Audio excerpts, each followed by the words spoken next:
Hello guys, it's me, Carlo Gimalaya. Kung nakikita nyo doon sa na-retweet lang to ni Yuki Inospin, here we go. Medyo, this is getting fucking serious right now. I mean, like, I don't know, what the fuck am I saying right now pero, hindi naman dahil magga-graduate si Yuki or anything, no, no, no. We're not talking about those because that is completely unrelated. What I'm talking about is yung mga social media na medyo you know what it grinds my gears? Like they obviously changing something and ewan ko na lang kung bakit ginawa lang. Like, why Elon Musk? Why? Bakit? Bakit mo kailangan mag-charge ng one fucking dollar para sa PH users? Ay, the biggest kung Pero $1, I mean, you know,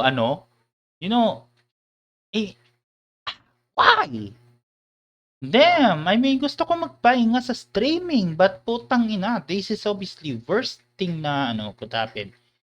And I think it just makes my blood boil to see and ewan ko, ang dami ding mga reaction on some VTubers and of course IRL streamers as well. Like lahat, I mean, aren't we actually all? So, ano ba? Bakit bakit ko sinabi ito and bakit I mean, matagal na ako sa Twitter Siguro mga around siguro mas matagal na before pa ako nag-recreate ng Twitter account. Siguro mga around 2017.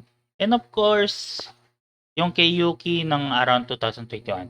Mind you, kukwento na lang natin yung about kay Yuki later on. But for now, we're talking about na baka some changes na mababago dito sa So, like, why Elon? Why Elon? Why you do this? Like, for the sake of protecting. Bruh. I mean, no shit Sherlock, pero I don't think na gonna sabi niya. I think nasabi na like what the fuck happens when nagpalit na ng CEO ng I don't know. There's so many of them and I don't want to like medyo lang talaga. Oo nga Like if managing some TikTok accounts is obviously hard and nagkaroon pa ng community guidelines is way worse, then this is obviously worse din I mean, at least natawa ako na I heard na nagkaroon ng community guidelines yung kay Yuki because oh fuck one putang ina yan. I'm sorry. I'm sorry. I'm just laughing at myself. So, yeah. Right now, hindi ako natatawa because sa I mean, pampadagdag na naman ng trabaho 'tong na ito.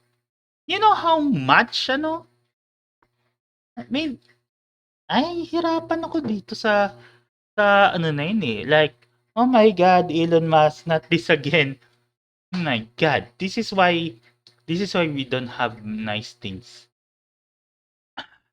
I mean, pasensya na kung medyo it's obviously uncut or medyo but this is how I fucking feel about it.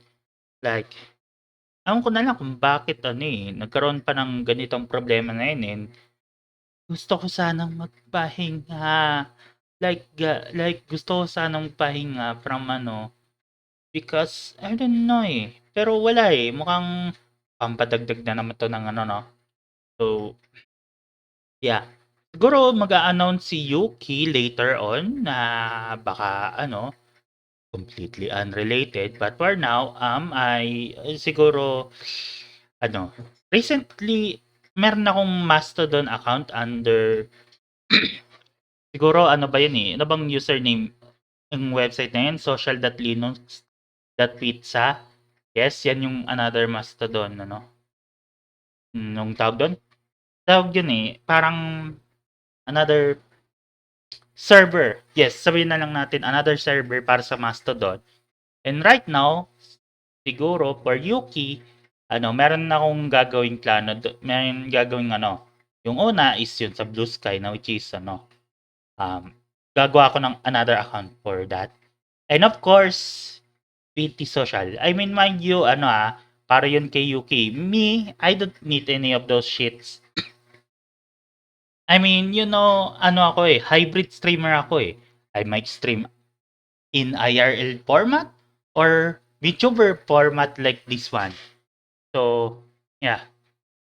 Tapos, medyo meron kasi akong plano na right now, ang plano lang ngayon for Yuki is magsi-stream lang talaga siya sa Facebook, sa YouTube, sa Twitch, reality app. Right now, medyo nag-iisip ako kung if, it obviously gonna drop it or Kumu. Kasi recently parang no hard feelings kay kay Sir Rexy. I mean, Sir Rexy sa good good, it's a cool guy anyway. I mean, I cannot say the hindi ko yung words. Like, mabait naman talaga si Sir Rexy.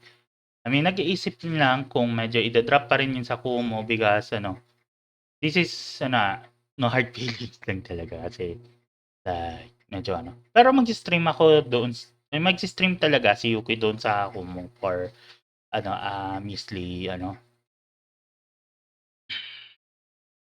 yeah, I mean, it's obviously expanding doon sa side kay Yuki rather than me because honestly, this is my personal take on ano nangyayari sa X. So, yeah, limang social media sites na stream ko. Actually, it's gonna be 4 or 3. While me na baka magde-debut ako as baka either Facebook or common na lang for the most part. I mean, siguro I should say nagsi-stream lang doon kay Yuki rather than myself. I mean, actually, ang saya eh. For the past month, I mean, ang dami ko na na-collab na While no, not as myself, but as Yuki. And I cannot express my my love and support for those VTubers out there. Like, so, for now, baka mag-a-announce pa si Yuki later on na na madadagdagan na naman ng ng hiatus, which is off topic, pero I think it's obviously the same reason. So, don't worry, I'm not disappearing completely, not as Yuki or anything na kasi talaga eh, I'm just expressing my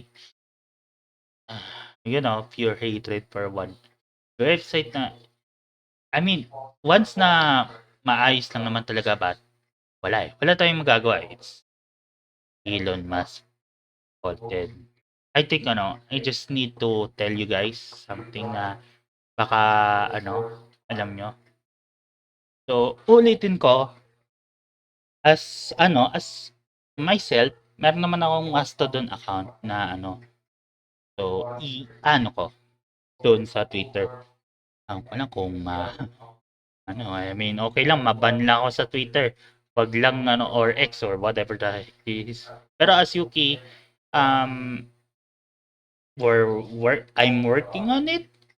So, you must be on the lookout para kay Yuki. So, kita tayo sa sa 11-11 ulit as Carlo, Beach Carlo, and bye-bye. And don't forget like mag-announce pala si Yuki na about another hiatus, siguro mga 1 week, no? Right? Yeah, ayun na Miss Yuki. Kasi medyo may aayusin pa na naman ulit. But don't worry about it. I mean, Yuki will actually gonna miss you too. So, this is the say na mag-announce ng ganito. Okay.